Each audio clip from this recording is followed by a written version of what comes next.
দেখতে যেমন লোভনীয় তেমন নরম মাংস আর খুবই মজার একটা বিরিয়ানি রেসিপি আজকে আপনাদের সাথে শেয়ার করব। আর আজকের এই ভিডিওটা স্পন্সর করছে আইগ্যাস ইউনাইটেড। সো চলেন শুরু করা যাক। আজকের রেসিপির জন্য যে যে ইনগ্রেডিয়েন্টস গুলো লাগবে সেগুলো সবকিছু আমি এখানে সুন্দর করে গুছিয়ে রেখেছি। এখন আমি মাংসটাকে প্রেসার কুকারে দিব। এটা কি মানে জাস্ট রান্না বসাই দিলেই হয়ে যাবে? হ্যাঁ, কেমন করে? এখন তুমি মানে এটা কুইকেস্ট রেসিপি। হ্যাঁ, বাসায় গেস্ট বসাই রেখেই তুমি এটা করতে পারো। মানে অনেকে আছে বিরিয়ানি রান্না করতে গেলে অনেক দেরি, মানে টাইম লাগবে, কোনো সমস্যা নাই। পেঁয়াজ দিয়ে দিলাম, পেঁয়াজ কুচি, পেঁয়াজটা একটু মোটা করে দিলেও সমস্যা নাই। টক দই দিয়ে দিলাম, টক দই, রসুন বাটা, রসুন কাটাটা দিলেও হবে, রসুন আস্ত দিলেও হবে, তাই তো? হ্যাঁ, ওকে। সমস্যা নাই। আদা বাটা, আদা বাটা, স্বাদ মতো লবণ চলে যাচ্ছে। এই স্বাদ মতো লবণের স্বাদটা কি কেউ বলে না। আর এটা তো ওকে, জিরা, জিরা গুঁড়া। ওকে, সো জিরা চাইলে কেউ এখানে আপনি বলতেছিলেন যে আস্ত দিতেও হ্যাঁ, পারে। আস্ত দিতে পারবে, আচ্ছা, কারণ আমি তো এটা আপনি ও পানিটা ছেঁকে ফেলবেন আপনি সেকে পরে। ফেলবো। ঠিক আছে। আর এটা তোমার ধনিয়া মানে হাফ গুঁড়া করা, ধনিয়া হাফ গুঁড়া করা। ওকে, হাফ গুঁড়া করা, পুরাটা না। আর মৌরি, মৌরি চলে গেল। এই যে মশলাগুলা, জয়ত্রী, স্টার, গোলমরিচ, লবঙ্গ, জয়ফল, শাহি জিরা, এগুলা দিয়ে দিলাম। ওকে, বাটার কোনো ঝামেলা নেই। বড় এলাচ, ছোট এলাচ, তেজপাতা, দারচিনি দিয়ে দিলাম। লেবু কুচি কুচি করে কেটে। হ্যাঁ, ওকে, এটা আমি দিয়ে দিলাম। এখানে একটা লেবু মোটামুটি না আছে? না, আমি বড় লেবু ছিল তো অর্ধেক নিছেন। বড় লেবু হলে বেশি অর্ধেক। লেবু কিন্তু দেয়া ও, যাবে আচ্ছা। না। মানে আমি এখানে শুকনা মরিচ ইউজ করব না, কারণ এটাকে মানে কালারটা একদম সাদা টাইপের থাকে। আচ্ছা, এই জন্য আমরা কাঁচামরিচ ইউজ করব। কাঁচামরিচ কিন্তু আমি অনেকটাই দিয়েছি, প্রায় 1 কাপের একটু বেশি।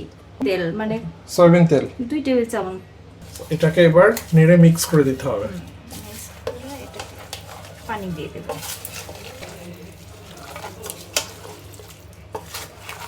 এবার পানি চলে যাবে।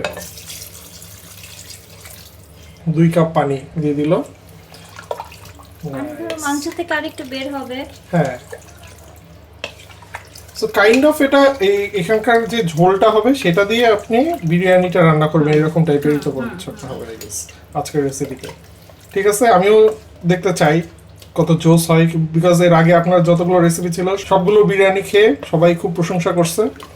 সো আমি এক্সাইটেড। আপনার নাম হচ্ছে বিরিয়ানি মামি? না, বিরিয়ানি মা দিছে, একজন কে কমেন্ট দিছে? করছিল যে বিরিয়ানি মা। ওকে, আপনারা কমেন্ট করেন, মামি আপনাদের কমেন্ট সবগুলো দেখে। আমার সো খুব ভালো লাগে, খুব ভালো লাগে, প্লিজ আপনারা কমেন্ট করেন।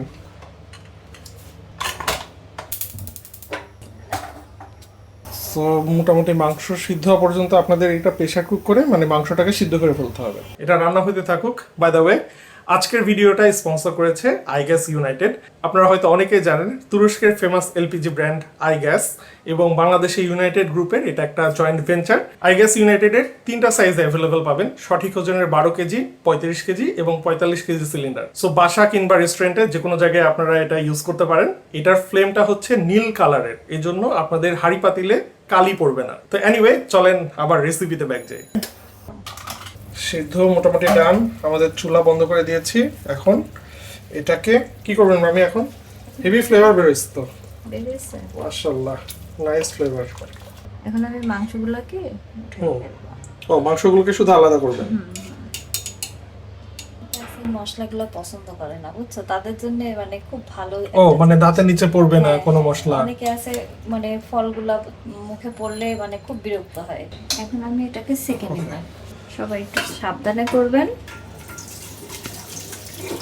ফ্লেভারফুল সব ব্রথ নিচে চলে গেল, আর উপরে সব মশলা পিষে পিষে আপনি জুসগুলো বের করে দিচ্ছেন। জুসগুলো মরিচের মরিচের ঝালগুলো বের হয়ে আসবে। একদম ক্লিয়ার একটা ব্রথ। ও, মেপে রাখতেছেন যাতে চালের ওভার পানি না হয়ে যায়, এক্সেস পানি না হয়ে যায়। আচ্ছা, তাহলে 4 কাপ হচ্ছে আমাদের মোটামুটি মাটন স্টক যাচ্ছে। বাকিটা দুধ। ও, বাকিটা দুধ। ওকে, মানে পুরো পানি যাবে না। পানি ও, নাইস। তাহলে আমি আপনাদেরকে আরেকটু সিম্পলিফাই করে দিই। এখানে হচ্ছে মামি চালটাকে অনেকক্ষণ ধরে ভিজায় রাখছে, মোটামুটি আধা ঘন্টার জন্য ভিজায় রেখে দিয়েছে আর কি।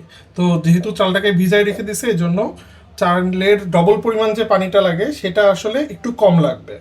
তো এখানে আমাদের টোটাল 4 কাপ স্টক আমরা পাইছি, মানে মাংসের যে স্টকটা সেটা 4 কাপ বের হয়েছে, আর 3 কাপ এখানে দুধ আছে। হাফ কাপ মতো সয়াবিন তেল নেওয়া হয়েছে, আর এখানে ঘি চলে আসবে। সো মেইনলি এখন এখানে পেঁয়াজ বেরেস্তা করা হবে। মোটামুটি বেরেস্তা ডান। সবগুলো বেরেস্তা আমি এখানে উপরে তুললো না, অল্প একটু পেঁয়াজ এখানে রেখে দিল। এর ভিতরে আবার কি দিচ্ছেন? ওকে, এর ভিতরে আবার ঘি চলে আসলো বন্ধুরা, মানে সেই লেভেলের মনে হচ্ছে যে কিছু একটা হতে যাচ্ছে। 4 চামচ ঘি চলে আসলো মাংসটা।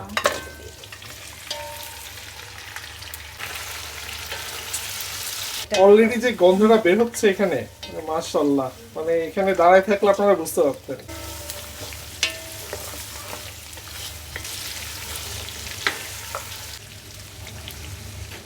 এখন মামি এর ভিতরে গোলমরিচের গুঁড়া দিচ্ছে। ও, এই যে ভাজা ভাজা যে হচ্ছে না মাংসটা, তুমি এটাই খেতে পারো কিন্তু কঠিন ফ্লেভার, দেখো ছেড়ে গেছে। মাশাআল্লাহ। সো এবার কি দিবেন মামি? এটা এই বাদামের যে মিক্সটা সেটা।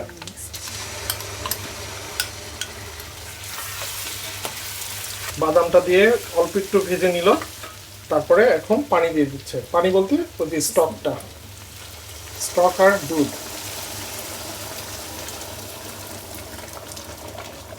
অস্থির কালার, সুন্দর ফ্লেভার। এখানে হচ্ছে মামি আজকে ইউজ করতেছে বাসমতি চাল, আপনারা চাইলে চিনি গুঁড়ো চালও ইউজ করতে পারেন। চিনি গুঁড়ো চাল ইউজ করলে একটা ফ্লেভার আসবে, বাসমতি চালের আরেক রকম ফ্লেভার আসবে, যার যেটা ভালো লাগে। তো মোটামুটি এখানে আধা ঘন্টা আপনি চালটা ভিজায় রাখছিলেন, এটা হচ্ছে আপনার টেকনিক। এবার এর ভিতরে চলে যাবে কিশমিশ। এই অবস্থায় একটু উপর থেকে চেখে দেখে তারপরে লবণটা একটু অ্যাডজাস্ট করে নেবেন আর কি, তাহলে রিস্ক ফ্রি। দেখে মনে হচ্ছে যে ঘিয়ের যে কালারটা না, সেই রকম কালারটা উপরে হয়ে আছে, খুবই সুন্দর। তার ভিতরে চলে আসলো মরিচ, কাঁচা মরিচ। এটা তো মাঝখান থেকে ফাড়া না, এটা আস্ত।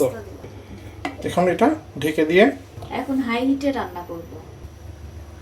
পানি মোটামুটি একদম চুষে নিচ্ছে।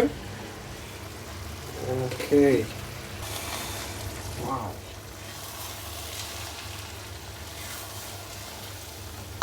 বেরেস্তাগুলো এখন উপরে চলে যাবে, তার উপরে আরেক লেয়ারের ঘি। এবার এটাকে ঢেকে দমে দিয়ে রাখতে হবে। দমে যখন আপনারা দিবেন তখন ওর নিচে একটা যদি মোটা মানে কোনো কিছু দিয়ে রাখেন তাহলে নিচে লেগে যাবে না আর কি। তো মোটামুটি এটা একদম 20 মিনিটের লোয়েস্ট হিটে এটা কুক করতে হবে। তারপরে 20 মিনিট পরে আপনারা হিট মানে একদম চুলা বন্ধ করে এখানে 20 মিনিট এমনি রেখে দেবেন আর কি। তারপরে আপনাদের এই বিরিয়ানিটা রেডি হয়ে যাবে। কমপ্লিট। ওয়াও, ফ্লেভারে আমার পুরা মানে বাড়ি ভরে গেছে আর কি। এই হচ্ছে বিরিয়ানি, দেখে কার কার লোভ লাগতেছে কমেন্টে জানেন অবশ্যই। ওরে গরম আর ওরে নরম, ও মাশাআল্লাহ। সো মাংস দিয়ে চলে আসলো বন্ধুরা গরম গরম বিরিয়ানি। বিসমিল্লাহ। বিরিয়ানি খুবই মজা হয়েছে, মানে এটা ঝরঝরা আর খুবই লাইট, মানে অতিরিক্ত মশলাদার না। এটা মনে হচ্ছে যে অনেক খেয়ে ফেলা যাবে এরকম টাইপের আসলে জোস। এবং এই বিরিয়ানিটা যখন আপনারা বাসায় রান্না করবেন তখন কিন্তু আপনারা আইগ্যাস ইউনাইটেডের এলপিজি গ্যাস ইউজ করতে পারেন। কিউআর কোড আছে, এটা স্ক্যান করলে আপনারা ওয়েবসাইটে চলে যাবে, অথবা তাদের একটা কল সেন্টারের নাম্বার আছে, সেটা আমি ডেসক্রিপশন বক্সে লিখে দিচ্ছি, অথবা তাদের ওয়েবসাইটের লিঙ্কটাও আমি ডেসক্রিপশন বক্সে লিখে দিচ্ছি। সো চেক করে দেখেন। তো যাই হোক, আজকের মতো এখানে বিদায় নিচ্ছি, আবার নেক্সট ব্লগে দেখা হবে।